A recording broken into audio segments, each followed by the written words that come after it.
The police should not go out with live bullets. They should go with blanks. A police officer, in trying to shoot a protester, ended up shooting his colleague. Now, when the schools resume, a lot of parents will not be able to send their children back to school.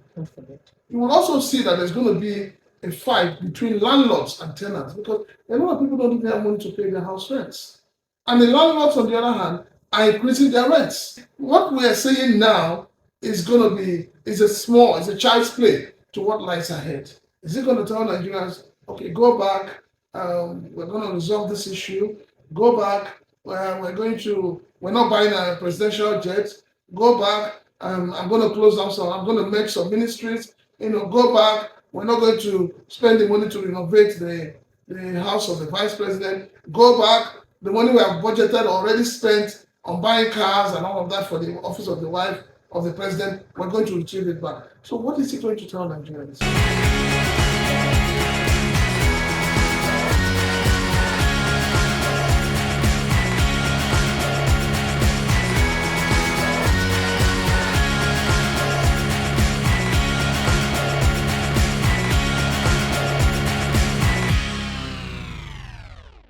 Welcome to Updates with Precious. This is Saturday, the number 3 day of the month of August 2024, and this is the day 3 of the EndBadGovernance Protest. And a lot has happened.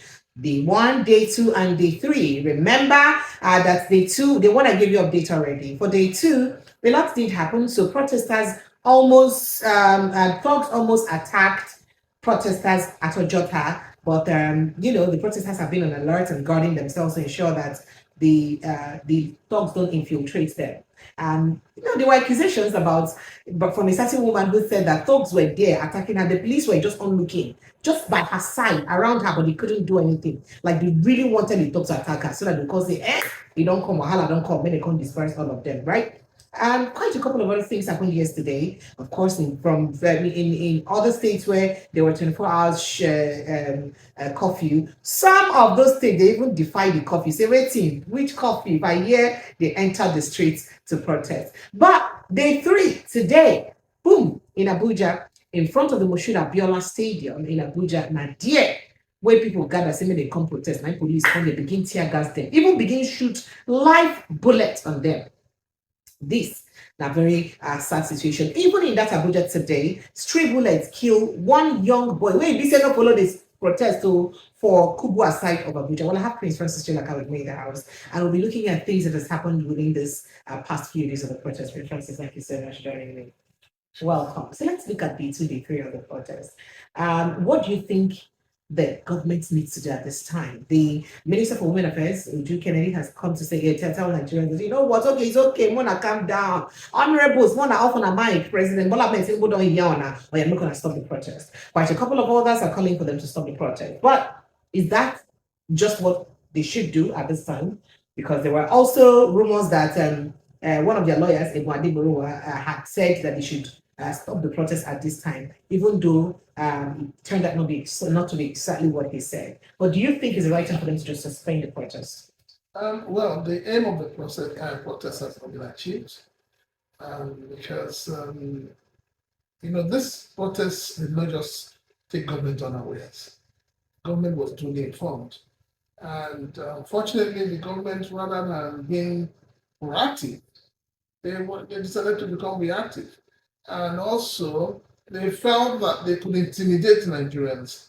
They could, shut Nigerians down because they all started by talking about trying to relieve what happened with EndSARS and how it was hijacked. And, in all of that, nobody has come out to tell us those who really hijacked EndSARS and the mission and the reasons why that was done. Oh, but a lot of people have said over time that the EndSARS protest was not hijacked by anyone but government agents. No, we know. And going by the antecedents of this talk surrounding them and the fact that police is not even saying anything, could that be, just justify that statement? Well, the thing is, yes, everybody knows what played out with EndSARS, and we all saw it live on TV, live on social media. Now, moving to what is happening now, the police itself started by trying to create a problem, trying to say it's going to be hijacked. Now, how do you say something will be hijacked when you have not even tested the water? It's like saying that you want to take a bath and you've not touched the water. You're saying the water is very hot. It means that already in your mind you don't want to take a cold water bath. You want to take a hot water bath. So you want somebody to give you hot water. So that's what the police has done. The police has done that. The DSS came out and said, "Oh, we have lists. We have their bank accounts. We are monitoring it." The army came out and said, "We will take over and we will, have The chief of defense staff. Yes, The chief of defense staff Yes, he said came that, out and said that say the protest continues. the armies will take over, and so all of that geared to one place, one point. It geared to the fact that the government was not ready to do anything in the first place. The government was not ready to address the concerns of those calling for a protest. And I'll tell you this for free. This protest is not even called by anyone. This protest is called by hunger. There's hunger, there's poverty, there's pain, there's frustration in the land.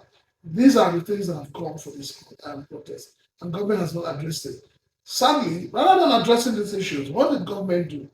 Government went out and started empowering people to come and protest against the protesters. It's the height of stupidity, height of impunity, because you're asking people to come and protest. You forget that those you are bribing to come and protest, if you give them 5,000 today, 10,000 tomorrow, the money will expire, the hunger persists. So it's not like you're giving them money that will take care of their hunger for the next 1 year. No, you're giving them money that will take care of their hunger, maybe for a day or two. And what happens thereafter? And even second day of the protest, we all saw how people started saying, "Oh, we were giving money." Some people came out and said, the money, they didn't give us complete money. Some people said they abandoned us, they deceived us. So I think that is where the government has gone wrong, and that is where the government itself has not been fair and not been sincere to the Nigerian people.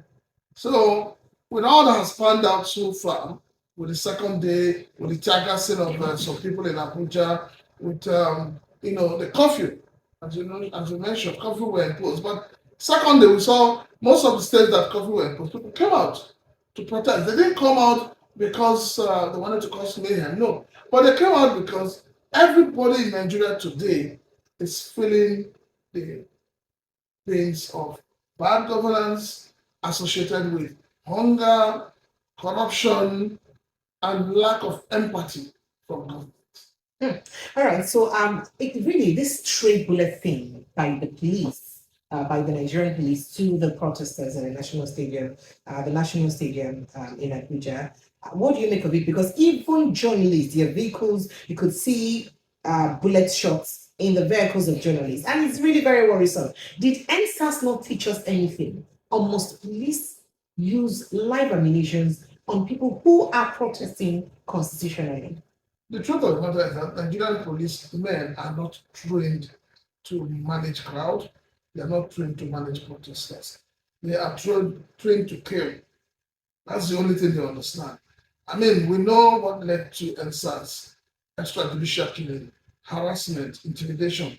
This is why I have been advocating that maybe the policemen act the way they act because it's called Nigerian Police Force. Maybe it's time to remove the force. Maybe the force will make them think twice before they do certain things. Also, we need to have a system that punishes anybody, irrespective of who you are, for every offense you commit. If there is a standing law that punishes a police officer immediately for shooting or for wasting a bullet, this kind of things will not happen. And if there is a protest, ordinarily, the police should not go out with live bullets. They should go with blanks. But I don't know, is it that the Nigerian government doesn't have they don't have blanks? They should go with blanks to be able to take care of protesters. It's really, really sad. I mean, you saw what happened in day 2, where a police officer, in trying to shoot a protester, ended up shooting his colleague. So it is a really, really sad one. The Nigerian police must restrain themselves from using live bullets on protesters. They should restrain themselves so that this thing does not turn into an anarchy. Because when you begin to shoot, and a time will come when people will say, okay, how many people can you really shoot? And you're shooting and people are coming, it will lead into anarchy, which is what we're not praying for.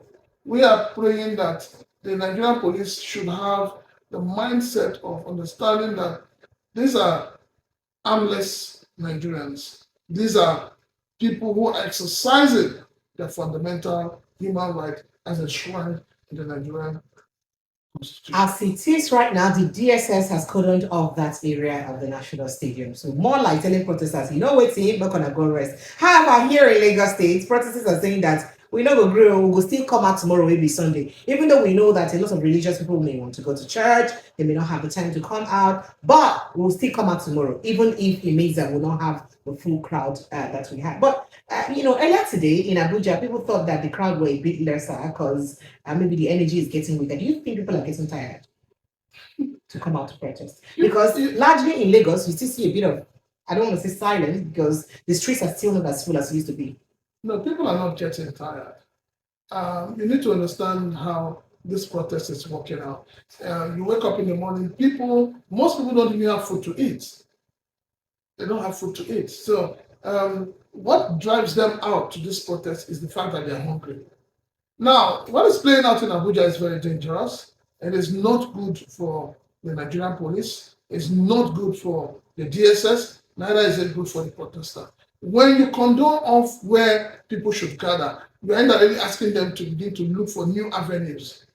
And when that starts, do they have enough policemen to take care of the situation?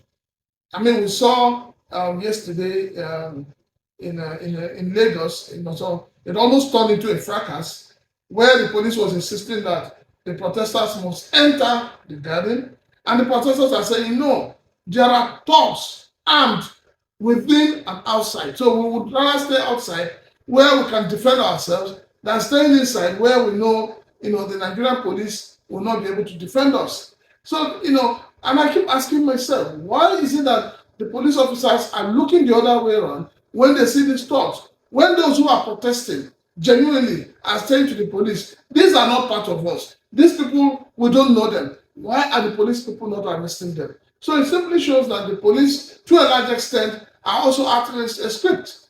And I'm trying to find out who wrote the script for them. All right. So far, there were rumors that about 21 people have been killed so far, overall across the country because of the protest. But the police came out today to say that it's just about 7 people that have been killed and about 681 people arrested, and that there are lots of looting. In fact, they gave a breakdown of all the destruction that has happened during this protest and all that. So is it not time that the president should actually take a decision and say something? Is it that the presidency, the president who was voted by Nigerians, is, perhaps do not deem Nigerians fit enough for him to address, or the youth who are protesting fit enough for him to address following this protest? I need to correct that impression. Let us stop saying the youths.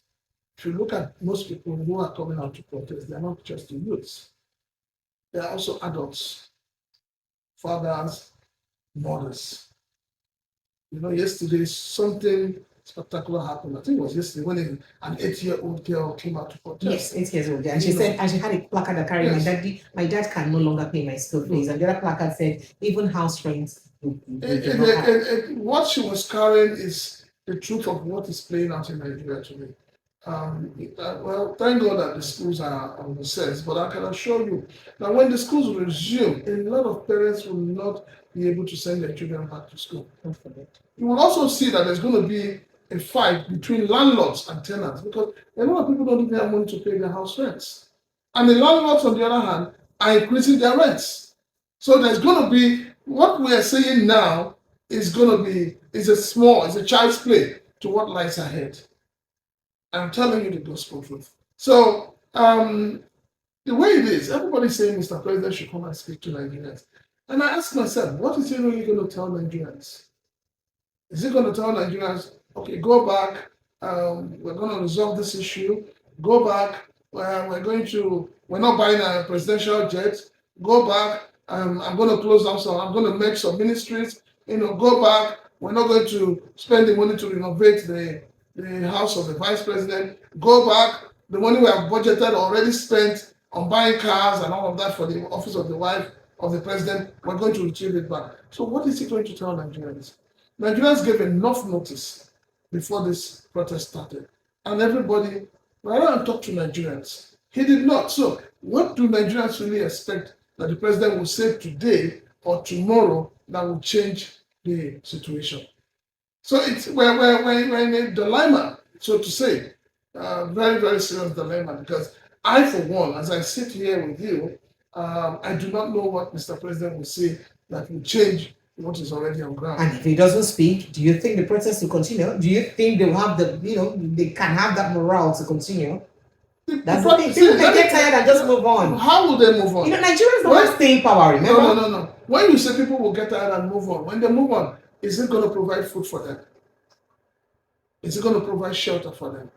I mean, you heard, government saying that people would, that government is going to sell rice, 50 kg rice for 40,000. Where is the rice? I'm looking for it. And I think today, was it today or yesterday, I heard a circular was issued. More like it's a rice for civil servants, not the rice for Nigerians. Because now they're saying that there's a particular form you have to fill online and then bring it to the designated spot where the rice is being sold, and each person is entitled to just one bag.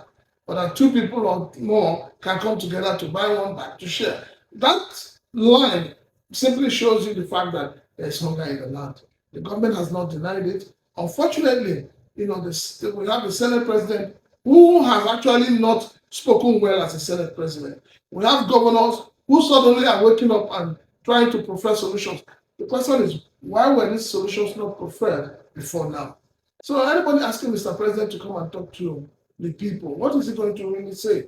Except the president is going to come and say, we're bringing back subsidy, we're putting a hedge on the naira and dollar.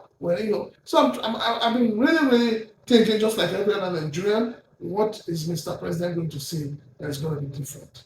Thank you so much, Francis Chilaka. We look forward to the 3, 4, 5, and 6 of the protests in Lagos State. For the 5, that is on Monday. The protesters are saying that we're marching from Ojota to Alausa to go and that is we're not going to stay at a place. We're marching from Ojota to Alausa to drive home our points. We do hope that points will really be driven home. Thank you for joining me. I appreciate it. So there you are. You have it. We'll keep you posted as information come up. Thank you.